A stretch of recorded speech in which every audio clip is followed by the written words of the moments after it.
இந்திய விமானப்படையின் 8000 கோடி ரூபாய் மதிப்பிலான ஒப்பந்தத்தை இஸ்ரேல் தட்டி செல்ல இருப்பதாக தகவல் வெளியாகியிருக்கிறது.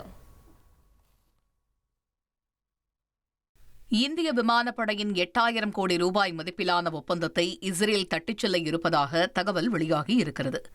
இந்திய விமானப்படைக்கு புதிதாக நடுவானில் எரிபொருள் நிரப்பும் விமானங்களை வாங்கும் திட்டம் நீண்ட காலமாகவே கிடப்பில் கிடக்கிறது. 15 ஆண்டுகளாக இந்திய விமானப்படை முயற்சி செய்தாலும் பல்வேறு காரணங்களால் திட்டம் கைகூடவில்லை. இப்போது நடுவானில் எரிபொருள் நிரப்பும் விமானங்களை வாங்குவதற்கான 8000 கோடி ரூபாய் மதிப்பிலான ஒப்பந்தத்தை இஸ்ரேல் தட்டிச் செல்லலாம் என தகவல் வெளியாகி இருக்கிறது. இந்திய விமானப்படைக்கு 6 எரிபொருள் நிரப்பும் விமானங்களை தயாரிப்பதற்கான ஒப்பந்தத்தை பெற ரஷ்யா மற்றும் ஐரோப்பிய நிறுவனங்கள் எல்லாம் போட்டி போட்டன. இதில் இஸ்ரேலின் இஸ்ரேல் ஏர்கிராப்ட் இண்டஸ்ட்ரீஸ் நிறுவனம் மட்டுமே இந்தியாவின் நிபந்தனையை ஏற்றதாக தெரியவந்திருக்கிறது. அதாவது 30% இந்திய தயாரிப்பு பொருட்களை திட்டத்தில் பயன்படுத்த இஸ்ரேல் சம்மதம் தெரிவித்திருக்கிறது.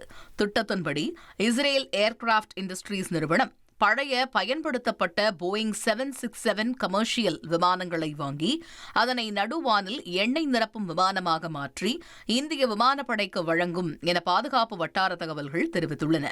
பாதுகாப்பு செக்டரில் இந்தியா இஸ்ரேல் இடையிலான ஒத்துழைப்பு புதிய உச்சங்களை தொட்டு வருகிறது. இந்திய பாதுகாப்பு செக்டரில் கால் பதிப்பதை விஸ்தரிக்க இஸ்ரேல் தீவிரம் காட்டும் வேளையில் இந்திய விமானப்படைக்கு நடுவானில் எரிபொருள் நிரப்பும் விமானங்களை தயாரிக்கும் ஒப்பந்தத்தை இஸ்ரேல் தட்டிச் செல்ல இருப்பது முக்கியமானதாகவே பார்க்கப்படுகிறது. உங்கள் தந்திவன் தொலைக்காட்சியில் கருடா தினமும் காலை 6 மணிக்கு காணத் தவறாதீர்கள்.